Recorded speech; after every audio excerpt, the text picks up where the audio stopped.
but that's not necessarily what's meant for us. Sometimes we get to pave a new path. And I changed everything about myself to fit into that mold because I thought I could be successful there. And I was like... And then you finally realized maybe that was not the dream after all. It was just time. It was time to realize that I had to see myself. You need to acknowledge that you are feeling sad. And it's okay. And I'm going through it and I'm allowing this to move through me. For me, it's music, but using art, using dance, using some sort of creative expression. It's everything. Life is about learning, growing, expanding, and transforming. Turned out that what I really wanted to say to the whole world was use your voice. You're amazing. You already have it. You just have to let go of the things that are keeping you from being all of you. Hi, this is Curtis McCullum with the Curtis McCullum Show, where we delve into the mindset of top CEOs, entrepreneurs, and founders actually around the world to share with you what it takes to be and become the best version of yourself. Bespoke Human Potential Coaching sponsors this show. Bespoke helps CEOs and founders and entrepreneurs kind of eliminate those blind spots that they kind of been dragging around since childhood. You know, those blocks that's kind of keeping you from actually you reaching your full potential. So if you feel like you're stuck or have something just kind of holding you back and you just can't put your finger on it, don't wait. Please schedule a free clarity call with me today using the link below. And let's uncover what's really standing in your way and get you moving forward. And if you're enjoying this show, please don't forget to like, subscribe, and leave a review. Your support helps us reach more people who are ready to transform their lives. Today in studio, we have Karaleigh Garrison. This young lady is extraordinary. I mean, she really is. She's a speaker. She's a podcaster. She's a performer. Now, Karaleigh, she has spent decades thinking about her dream and being kind of impossible. I'm going to tell you why, and then she's going to really kind of delve into it too. That now she's caring for 3 special needs kids and a disabled spouse, but she's still making it work, guys. She's still showing up every day and doing what she does. So I can't wait for you to hear her story and kind of her sharing with you her journey. Welcome to the show, Karaleigh. Well, thank you so much for having me. It's a pleasure to be here. Yeah, I mean, and even in the introduction, as I read that, and then I was looking over my notes right before we got on the air together, it's like, wow, that's a lot. I mean, so kind of share with the audience a little bit about your journey. How did you get to where you are now?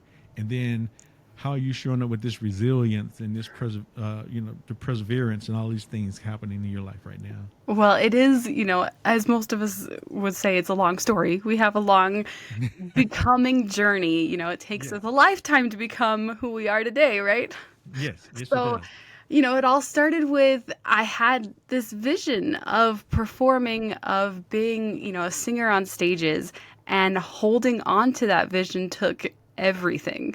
It took all of my strength, all of my willpower, and there were a lot of times when I would waver in that, and it took a lot to come back home to that and to remind myself that it was still possible. And I've had so many beautiful mentors and teachers, people like you, and podcasts and books and things that taught me over and over and over again, because it's never just a one-time reminder. We have to relearn these lessons that our dreams are here for us, that they are possible.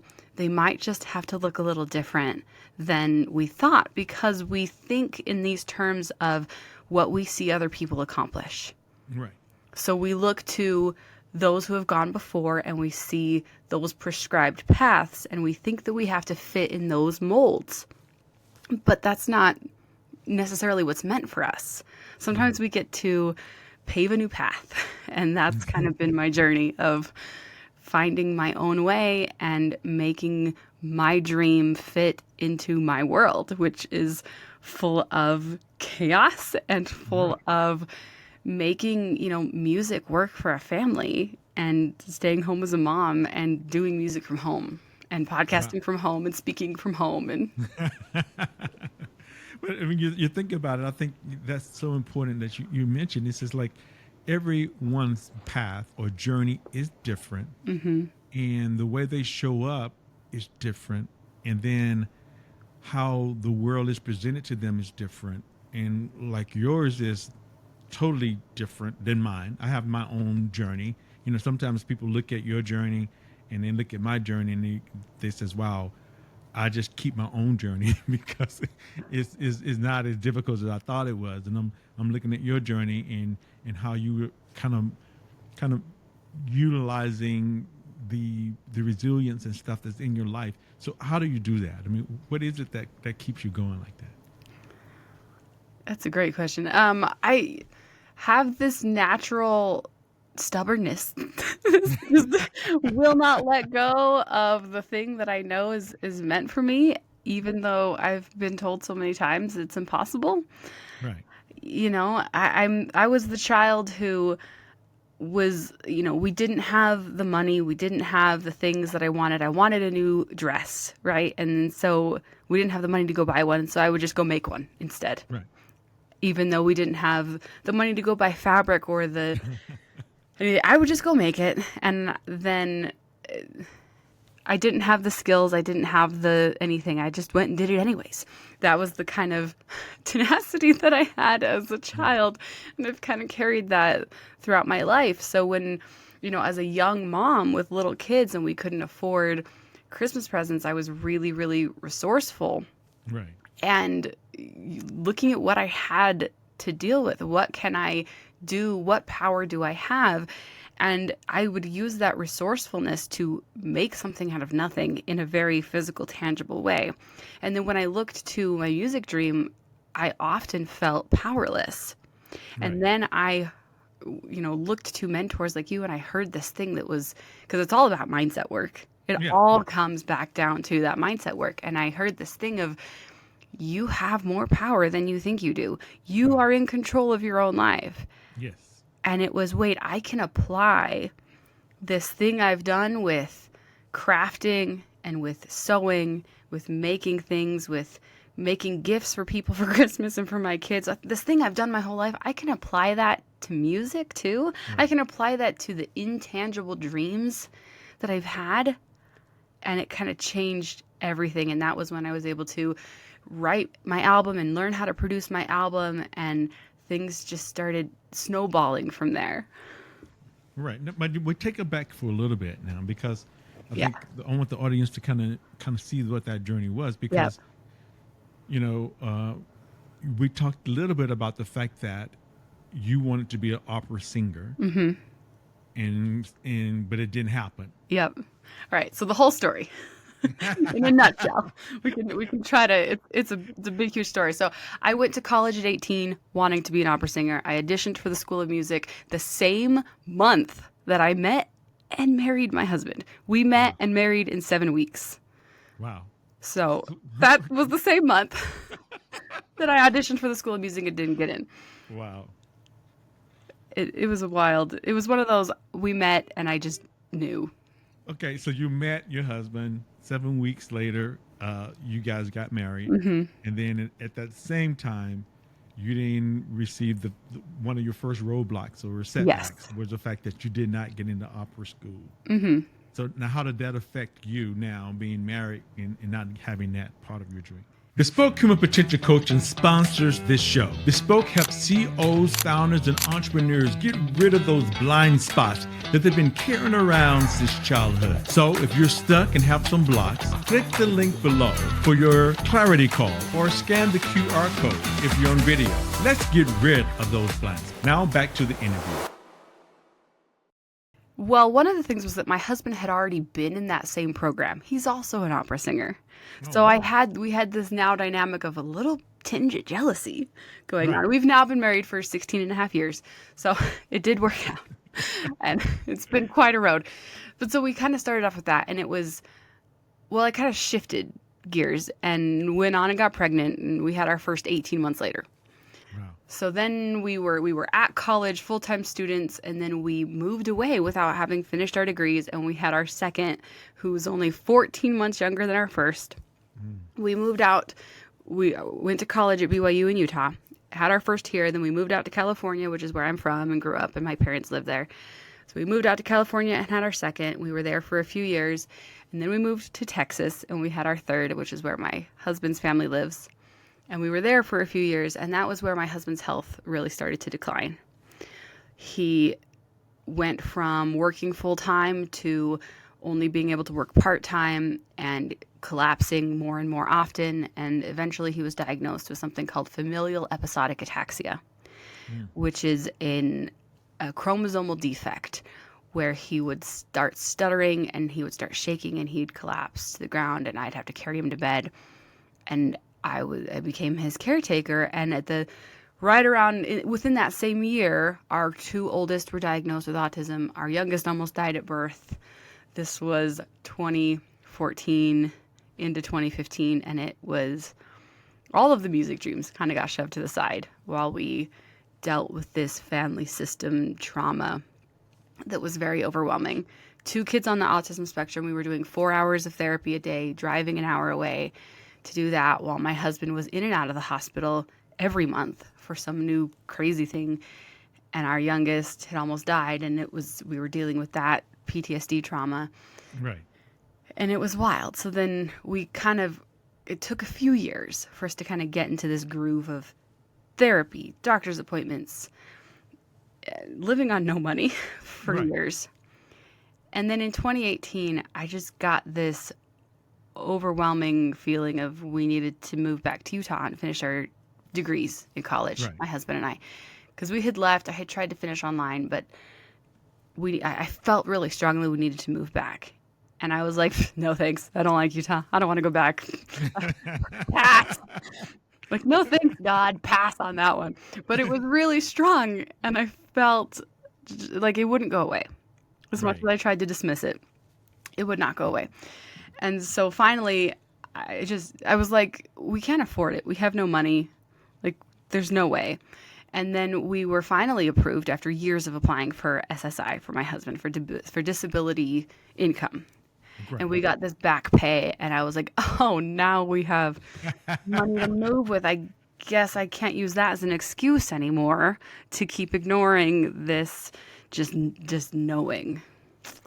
And so I was praying about it, and for the first time in my life, I got this really clear, really, really crystal clear just words from my prayer in response, which was what I asked was, okay, so we're supposed to move and all, but we're going to be leaving behind my in-laws who are babysitting my kids all the time because we're in the hospital, like all the time. And like, how are we going to survive? Like, are we going to be okay? We've got all the doctors set up here. We've got everything. It's not good. Like, we're like barely hanging on by a thread here, but how are we going to survive it? Leaving our support system to move that far away. I mean, Texas and Utah are not close together. No, they're not. How are we going to survive this? And my answer was, I was like, are we going to be okay? And my answer was, it won't just be okay. It will be amazing. Wow. No, you just think of it. I mean, when you said that kind of sent chills up my body because of the fact that all of us get these words. All of us get these intuitions. Yeah. You know, I mean, I call it God. Some people call it universe. Yeah. Some people just call it whatever they call it. But we get these moments in time where we hear these things within us, but we don't move. But at the same time, you're a little bit stubborn about it, right? Oh, yeah. You didn't just you didn't move right away. Yep. So we moved, and it was hard. And actually, what followed after that moment was the hardest year that we ever experienced. The hardest year. My second. So when we moved, my kids were 8, 7, and 4. Right. So my 7-year-old, who's severely autistic, a month after we moved, nearly dies because he's diagnosed with type 1 diabetes. Oh boy. So we're in the hospital for 3 days, and now he has this lifelong debilitating condition on top of being severely autistic. And I'm just like, are you kidding me, God? Like, what is happening? And he, within just a month, like, goes from being completely and utterly nonverbal, can't mimic even a hi, to being able to say all of his colors. Wow. Like his speech just skyrockets. And I will tell you now, he is 13 years old and he still has childhood apraxia of speech. He's not like, yay, let's have a full conversation, but he Right. speaks way too much. I wish that child would shut up. And his favorite words are also things where I'm like, oh yeah, it's a blessing that you can talk now. He likes to say things like shut up and profanities and male anatomy parts, and I'm like, great. I just love that you can talk now. I have to remember that it's a blessing and a gift that he can Yeah. speak now because he says things that 13-year-old boys like to say. Yeah, but most 13-year-old boys who are not on the spectrum won't say it because they're not on the spectrum. But your kid, he's on the Well, spectrum. they say it enough that he's picked it up at school, and he's like, "Oh, Oh, those are the words okay. that get attention." So we had that Ah, happen. My husband was held up at gunpoint. I re-auditioned for the School of Music, and I was like, "This is it. This is yes, my sir. opportunity. This is the reason why everything's been so hard." I got through like the first audition and the second audition, and my vocal coach was like, she was in the program and she knew very well, intimately, all the professors, and she was like, they just loved you. And then they only let like a handful of people into this program Right. every year. And so I did not get in, and I was just utterly devastated. Like I was like, I will never sing again. This is obviously it for me. And they emailed me and they were like, do not give up, like go audition for other schools, like please don't give up on Right. this, like you obviously were meant to do this. And I was like, nope, obviously this means I'm terrible, never will sing again. And I'm a little dramatic. You can't tell. Well, you have a reason to be. I mean, Yeah. and there's no. But think about it though. I mean, you had this prayer, you had these words, you pick up your family, you move across country, Mm-hmm. and like, okay, God, this has to be it because this is Must be what it. you told me to do, The reason. and the reason, and it should be at this point easy, Oh, but it's not. no, so much harder. So I could barely sing for months without just sobbing. And we were in church every Sunday and everyone's, Right. praising and I'm like just like tears. And so I finally had this realization a while later, lots of dramatic months later, where I was like, wait, so if I got this thing I wanted for years, I mean decades. I spent decades studying opera, like training like to get into this thing Right. that I said I wanted. And I was like, if I actually, became the opera diva, the lead of the show that I wanted to be, I actually don't like opera. I don't like listening to opera. Um, I like singing it because it's dramatic and fun and I get to show off, but I don't Right. I don't really like listening to it. I would have to be gone from my kids like every night in rehearsals. I would hate Mm, that. Somebody would be telling me what to do. right. I'd have to wear what someone else told me to wear. Someone else would be designing my makeup. Like someone would literally be telling me where to stand and what to say. I would hate that. Like I like being in Wow. charge of me. I don't like Mm. someone else tell me what to do. I would hate like every single part of that. And I was like, why was that my dream for so long? Why did I? That's interesting though, because think about it now. You had this dream, you had this goal, you had Yeah. this vision, but it tarried for years, decades, Yeah. and then you finally realized maybe that was not the dream after all. Yep. And I realized I was like, why did I hold this as the vision? Why was that it?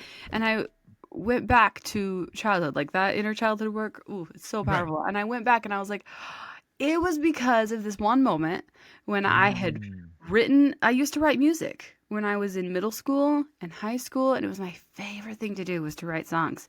And the last time I wrote a song, I put it on YouTube. I made a music video and I got all these trolls and they told me that I was Mm. fat. And I said, where do fat ladies get to sing? They get to sing in opera. What if I Wow. sang opera? That's where I could be successful. Wow. And I Wow. changed everything about myself to fit into that mold because I thought I could be successful there. And I was like, what? Wow. Wow. I mean, and that's the kind of work that I actually do and help people with is that these blind spots, these Yeah. moments in childhood that now think about what it did for you though. You Yeah. made a decision Yep. about yourself. You had this dream and vision of who you thought you wanted to be based on that little girl's decision that had no idea what she was making at the time. Yep. But then you figured it out. Yeah. And it changed everything. And so it's like I couldn't stop myself from singing, but if I could just make myself fit into the right box, Wow. maybe I could still kind of be some of me. Not all of me, but some of me. Yeah.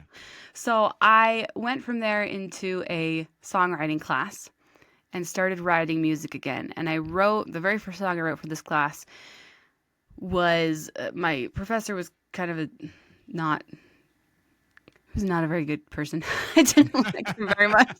I guess he wasn't very supportive then, right? No, he was like a rock. He was his own little rock singer person. So I Right. presented my very theatrical song that I had written, which I later came to realize I was like, this isn't a bad song. It's musical theater genius. What was Right. he thinking? But he told me just because you can sing doesn't mean you can write. Wow. And I was like, oh. So then I kept trying to write pop and rock and anything that wasn't me.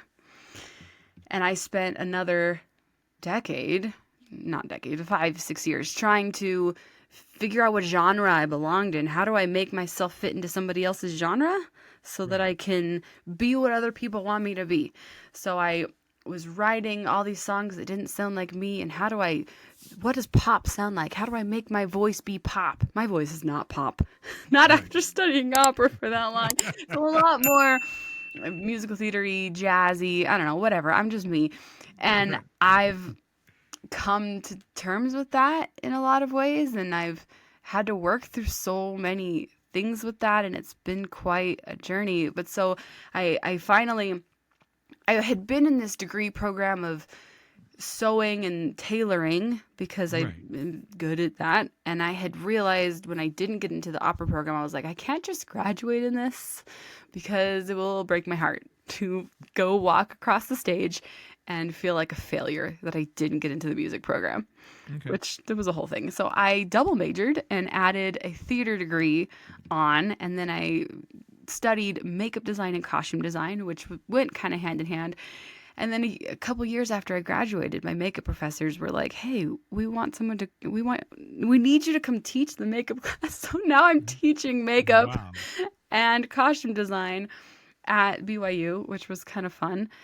I graduated and I got my double degree with my 3 kids, all, doing the mom thing and the double degree program. And that was wild. And I was able to take this private program called Soul Sound Academy, which really changed a lot of things for me because we dove into meditation and using meditation as you write your songs and what is your soul sound, Right. not what is, pop supposed to sound like and how do you get your voice to fit into what's popular, Right. but what is you and how do you use your voice to heal you Wow. and your music transmuting your emotions. And I wrote these songs. That's what my album is that came out a couple years Right. ago. And the music that I wrote in that time was like really healing for me. Like I wrote a love song to apathy, which was like my kids are breaking all of my stuff and Right. I'm supposed to be mom and I'm supposed to hold it all together and not get upset, but like I'm a human with Yes, you are. emotions. Right. And like how am I, like it's sort of this fun dynamic of like the music is really jazzy and bouncy and kind of skipping through the meadow, but the emotion in the song is really like deep and sad. And I have another one called Precipice, which is a really hard rock song. And Right. it's actually one of my only ones that makes me cry, even though like instrumentally it's like a really hard rock song because I wrote it about how afraid I was Wow. of my husband getting off of disability and going back and getting a job because throughout this whole time, he got off of all of his prescription meds. He got off of 12 or 13 different prescription medications. lots of opiates and all the things, and he Wow. moved to medical cannabis, and it changed his whole life. And he started doing like yoga and tai chi and swimming, and now he is working and jogging for fun and doing all these amazing things. Like, he doesn't collapse anymore, and he's Right. doing drastically better. He still has some mental health stuff that, we all have to work through those Yeah. things, but Yeah. he's doing so much better than he was. And it's been quite a miraculous journey for him too. So it's been really, really amazing to watch that. So he's doing his thing. And so the song is called Precipice, and it's, I'm hanging by a thread. I feel like if I jump off this ledge, like, what's going to happen? I have no idea. And so there's that song. And so it was, when I write music, it's the deepest part of me coming out. And I talk a lot about how creativity is therapeutic. And when we all have these really deep emotions. We all have these things Yeah. that we go through, but for me, it's music, but using art, using dance, using some sort of creative expression Yes. to transmute those emotions, it's everything. It really helps. I mean, when my kids were little, I was making things all the time. Like, I was transmuting this through crafting and through hot glue and paint Right. and all these things. But it really does help. Like, it helps you move through what you're feeling. Well, it basically allows you to move the energy. I mean, this is the Mm-hmm. thing about it, and what I share with my clients is that you need to acknowledge that you are feeling sad. And listen to the word verbiage. Not you are sad, but you are feeling sad. Yeah. And I'm listening to you with the soul sound. You were just acknowledging to the universe and to God and to everybody, look, this is what I'm feeling, and it's okay, and I'm going through it, and I'm allowing this to move through me. And then I think also what I heard is that everyone needs to find something to allow them to express or to experience or allow this emotion to go through them. I think you said you found crafts and you found music and you found writing. For me, Mm-hmm.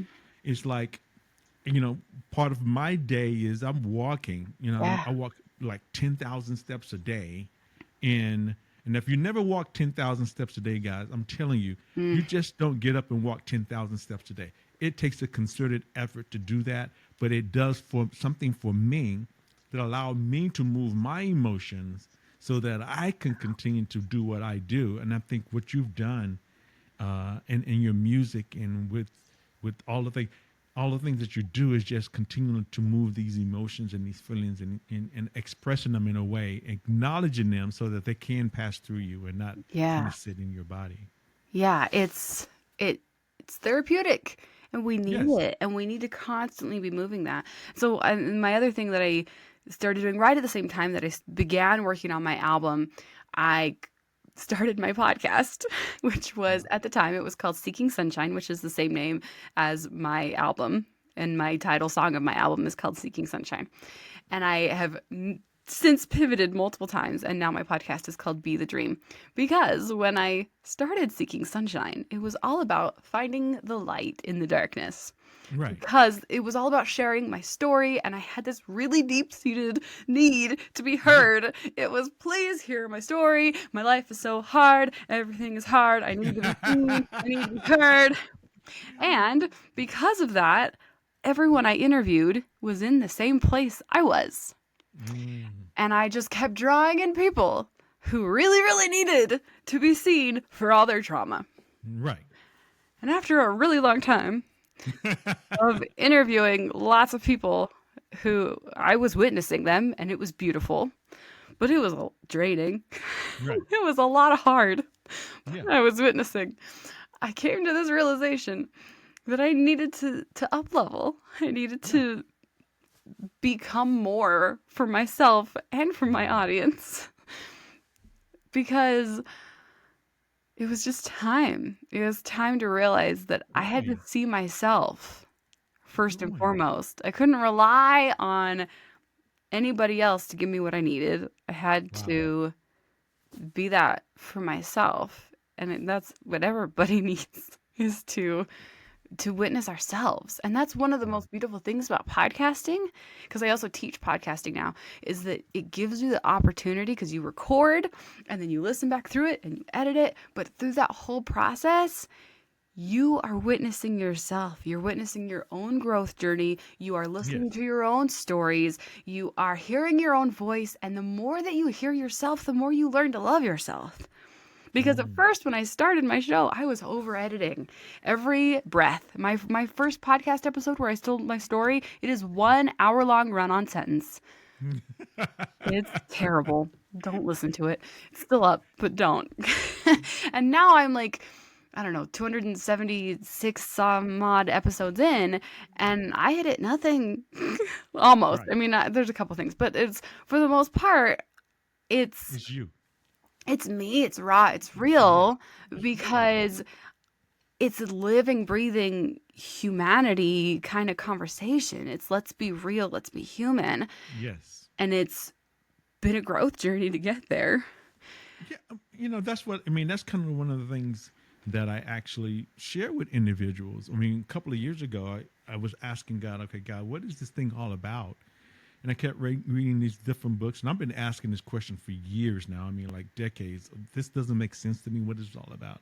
And kind of what came to me was that life is about learning, growing, expanding, and transforming. What I consider Yes. now, my framework is called a legit mindset, is everything that you've gone through, think about your growth. Yeah.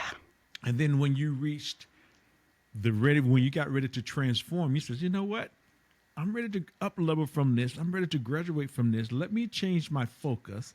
Let me change my thinking and help another group of people. And you change your podcast, and everything changed with that. Yep. And you were learning, you're growing, expanding, and transforming. So that's, to me, that became so endearing to me because of the fact that when we have setback, heartbreaks, tragedies, traumas in our life, we can always look at them not as just that, but an opportunity for us to learn, to grow, expand, and transform. It kind of changes the meaning and reframe it for us. I mean, that's Yeah. my belief.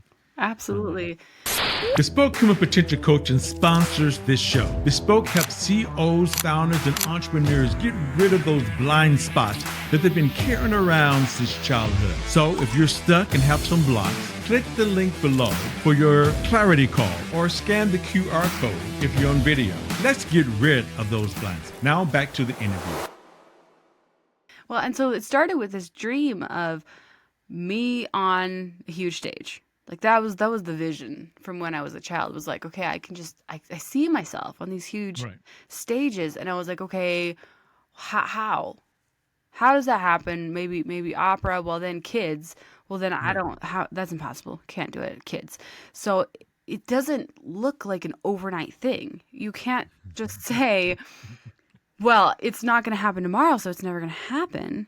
Right. You have to realize that it takes those baby steps. It's a becoming process. It's a take the next right step, take the next little baby step. And so 2 or 3 years ago, it's been 3.5 years since I started my podcast. It was, Right.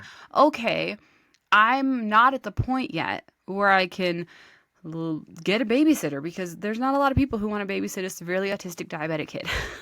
Right. That's not a thing. And we didn't have the money to like go find someone qualified. It was really difficult. So it was, okay, how do I find my own stage? How do I make my own stage? So I did that with a podcast, and that stage also doubled for my music. That was Wow. a huge part of the reason why I started my podcast, was so I could have my own stage to put my music up. So I started writing custom podcast songs for my own podcast first, and then every time I iterated, I wrote a new podcast song, and then I wrote custom podcast songs for other people's podcasts. Wow. And then as I've grown, and I would tell you what, having your own podcast and doing it consistently 4 years, that is 10,000 hours of practice eventually. Like that is becoming a speaker. Because what does it take to be a speaker? Speaking. Yeah. It takes speaking. So I joined this mastermind, I don't know, a year and a half, 2 years ago, called, I can't remember what it's called, but it was about music. It's keynote concerts where you Okay. combine public speaking on stages with being a singer and you sing in your keynote. And as soon as I heard this concept, I was like, that's the dream. That's the thing. I want to do that. Sign me up, please. Let me Right. do that. I want to do that. But I was still just podcasting. I didn't have any like standing in front of people. What? No, this is Right. basically the same thing, right? And in that mastermind, we were advised to go join Toastmasters. Which, if you don't know what that is, it is an international speaking club. So I joined Toastmasters, and 3 months into Toastmasters, I won the speaking. Actually, I won both speaking competitions, which was really cool. And then was it a year? I'd barely been a member a year. I became Toastmasters president. So I'm Wow. still serving as Toastmasters president. And then in a couple months, I'm going to be area director, which is fun and wild. And it's been just everything I needed. Wow. Just exactly everything that I needed, because there is such a huge difference between sitting behind a computer in a Yes. room by yourself, especially if you have ever struggled with body image issues like I have and so many other people have, where you're like, great, you can only see me from the shoulders up. I Right. could be in fuzzy slippers or pajamas right now. Nobody cares. I can Right. edit all of this. That's the great thing about podcasting, is it's just like a photo or a video. You're like, filters. I can Right. edit everything out. It's great. It's beautiful. So eventually you learn that your time is more valuable than being perfect on your own podcast. Yes. But, when you're standing live in front of a group of people, you can't edit what they see. You just get to be. Just And you be. have to learn how to love all of you, how you show up in the moment, especially when they're counting every you say. Right. Yeah. Been there, done that with Postmaster. Yeah, it's quite a growth journey to learn who you are, and what the combined thing that I've learned from both Toastmasters and podcasting is, what do I really want to say? Because it turned Mm. out that what I really wanted to say wasn't, here's how hard my life has been, come look at me, and my trauma and my tragedy that has been my life. No, Right.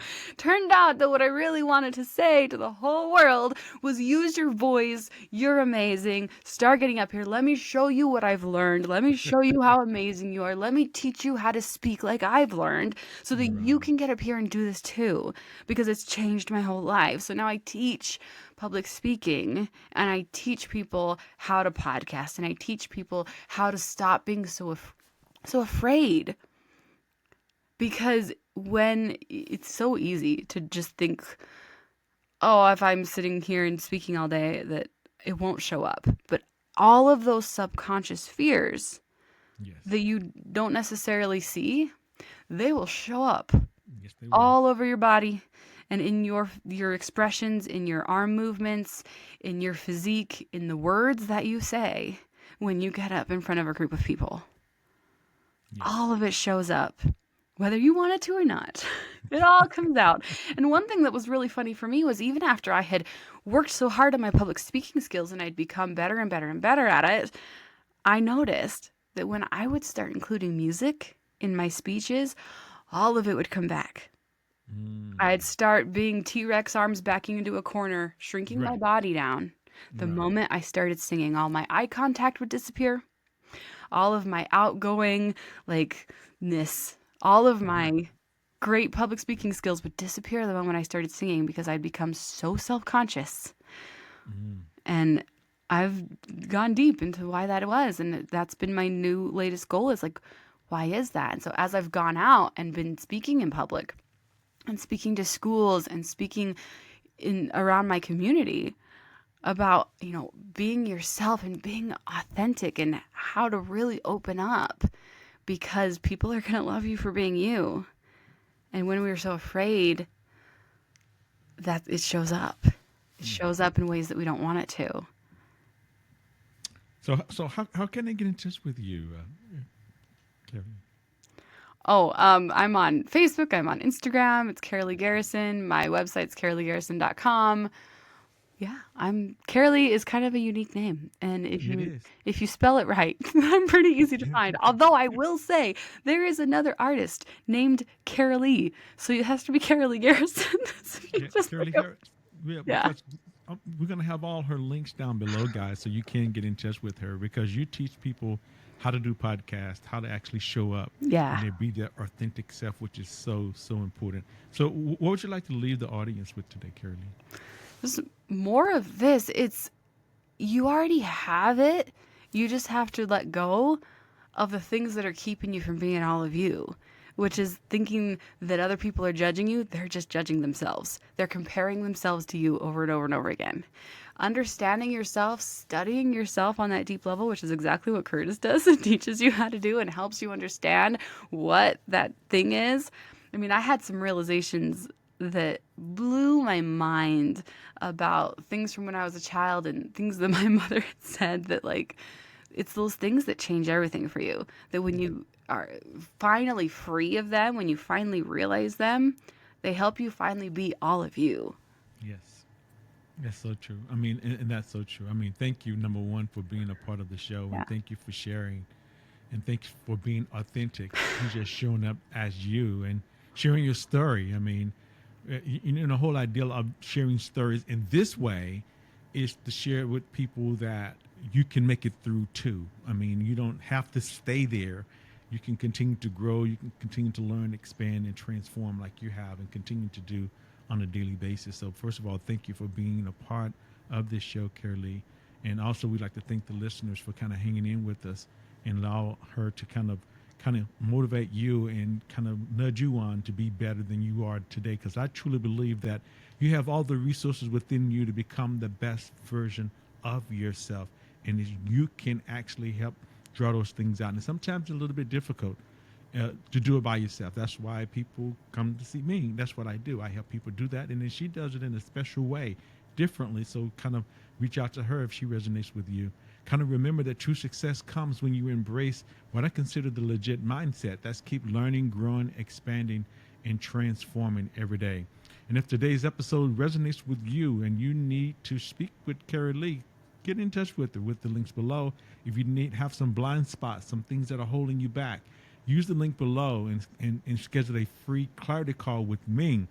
Let's unlock your full potential today together. I'm Curtis McCullum. Make it a great day. And don't forget to like, subscribe, and share the show.